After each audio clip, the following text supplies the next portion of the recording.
Hello बच्चों, 6 class. आज हम तृतीय पाठ सर्वनाम परिचय पढ़ाने जा रहे हैं।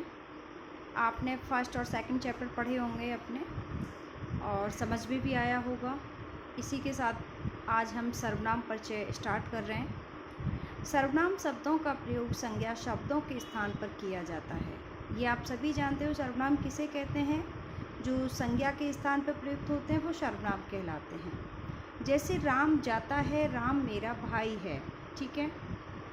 इसके स्थान पर राम जाता है, वह मेरा भाई है। राम संज्ञा है, राम के स्थान पर वह शब्द का प्रयोग हुआ है, वह सर्वनाम हो जाएगा। यहाँ राम के स्थान पर वह शब्द है, अतः वह शब्द सर्वनाम है, ठीक है। संस्कृत में सर्वनाम शब्दों को 3 भागों में बांटा जा सकता है। इन्हें पुरुष भी कहते हैं। अब देखिए यहाँ पे पुरुष कितने प्रकार के बताए हैं, 3 प्रकार के।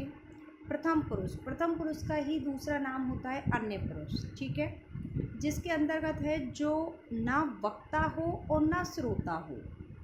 जो वक्ता और श्रोता तो है नहीं और अन्य किसी थर्ड पर्सन की बात हो रही है तो अन्य पुरुष या प्रथम पुरुष कहलाएगा। मध्यम पुरुष जिसमें श्रोता हो, सुनने वाला। जैसे मैं आपको पढ़ा रही हूँ तो आप कौन हो गए, श्रोता हो गए, तो आप मध्यम पुरुष के अंतर्गत आ जाओगे। और मैं अन्य किसी के विषय में बता रही हूँ तो अन्य पुरुष या प्रथम पुरुष हो जाएगा। और उत्तम पुरुष के अंतर्गत मैं पढ़ा रही हूँ तो मैं क्या कह रही हूँ, वक्ता हूँ। वचन बोलने वाले को वक्ता कहा जाता है, तो मैं उत्तम पुरुष के अंतर्गत आ जाऊँगी, ठीक है। इसी के साथ देखिए आगे है हमारा प्रथम पुरुष सर्वनाम शब्द। प्रथम पुरुष में आने वाले शब्द इस प्रकार से होते हैं, एक वचन, द्विवचन, बहुवचन। तो प्रथम पुरुष के अंतर्गत हम तीनों लिंगों में पढ़ेंगे और कैसे, पुल्लिंग, स्त्रीलिंग, नपुंसकलिंग, एक वचन, द्विवचन, बहुवचन, ठीक है। ये सभी बच्चों को पता होना चाहिए कि वचन कितने होते हैं, लिंग कितने होते हैं। इन्हीं के आधार पे हमारे भेद उपभेद बदलते रहेंगे, ठीक है। आगे यहाँ पर है सह शब्द है। सह का अर्थ होता है वह। ये जो भी शब्द है ना, इनका हिंदी अर्थ ज़रूर याद कर लें, क्योंकि अभी आपने स्टार्टिंग किया है संस्कृत, तो ये शब्द थोड़े टिपिकल लगेंगे। तो एक बार याद कर लोगे तो 7th 8th में भी बहुत ईजी हो जाएगा संस्कृत पढ़ना। तो थोड़ा सा अभ्यास करना है। सह का अर्थ है वह। तौ यानी वे दो, ठीक है। ते वे सब। तम यानी उसको। तौ उन दो को कोई पुस्तक दी है या कुछ कलम दी है या कुछ भी चीज़ें की विषय में बातें हो रही हैं, 2 व्यक्तियों के बारे में, 2 को, ठीक है। फिर तान यानी उन सब को, ठीक है। तो ये आपके सर्वनाम रूप भी चलते हैं तत् के। तत् का अर्थ होता है वह, जो स्त्रीलिंग, पुल्लिंग, नपुंसकलिंग तीनों लिंगों में चलेगा, ठीक है। अभी समझ में नहीं आएगा, बस इतना समझो जो उदाहरण है उदाहरणों के हिंदी अर्थ याद कर लेना।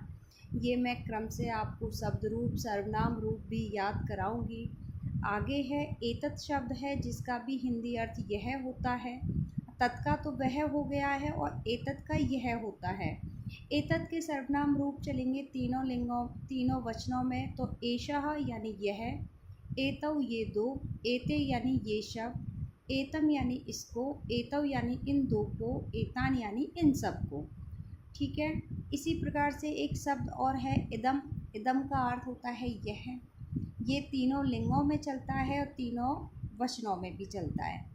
अयम, इमौ, इमे।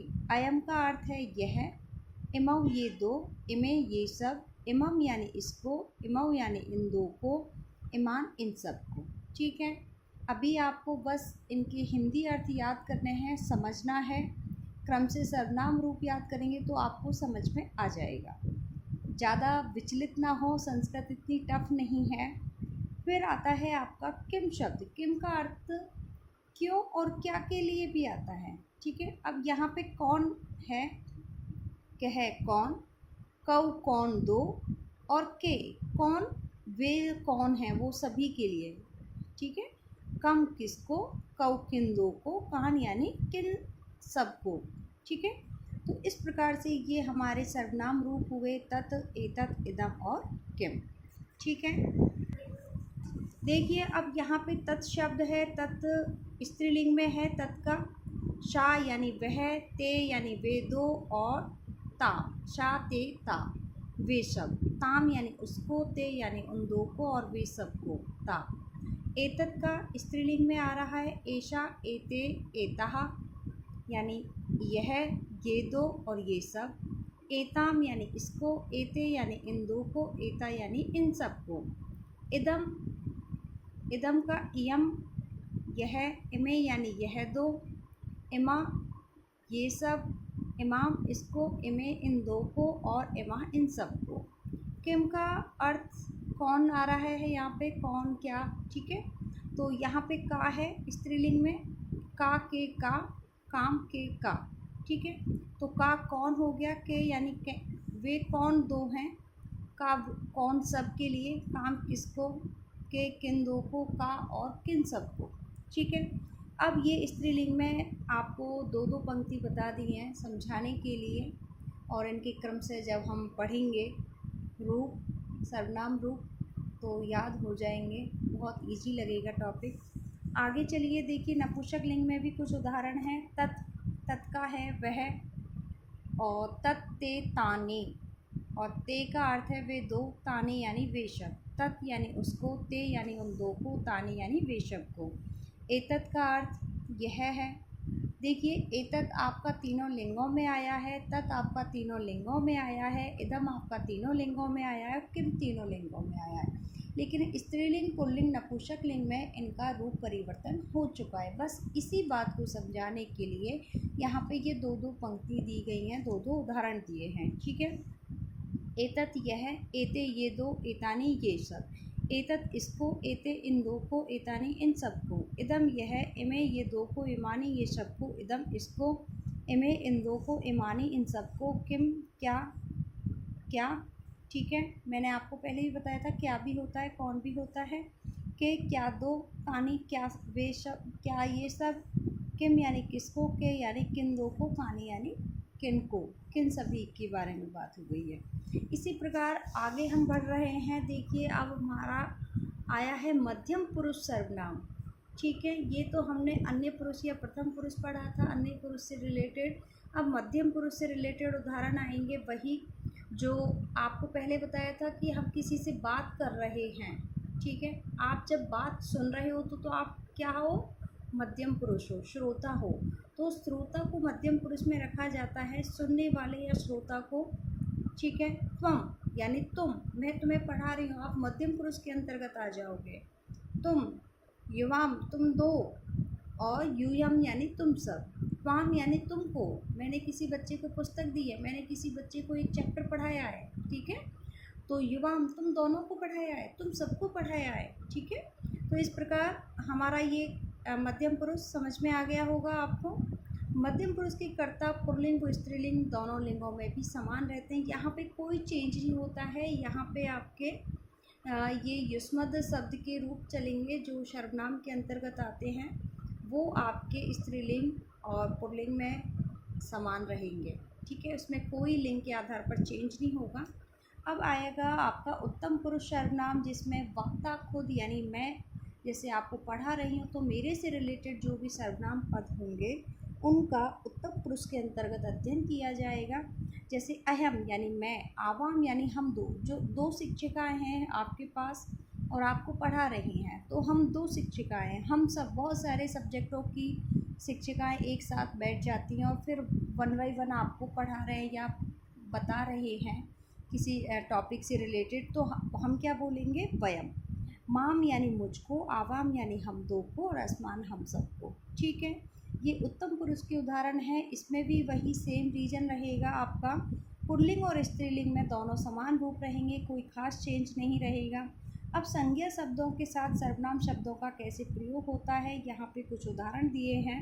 सह, कह, तो मैंने आपको पहले ही बोला था कि जो आपके लिए आगे उदाहरण हैं उनको एक बार ज़रूर याद कर लें, शब्दार्थ याद हो। शह का अर्थ है वह, कह यानी कौन है, वह कौन है।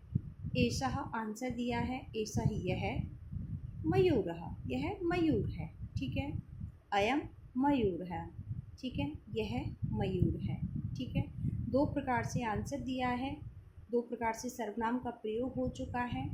तौ कौ, ये दोनों कौन है? एतौ मयूरो, ये मयूर हैं दोनों।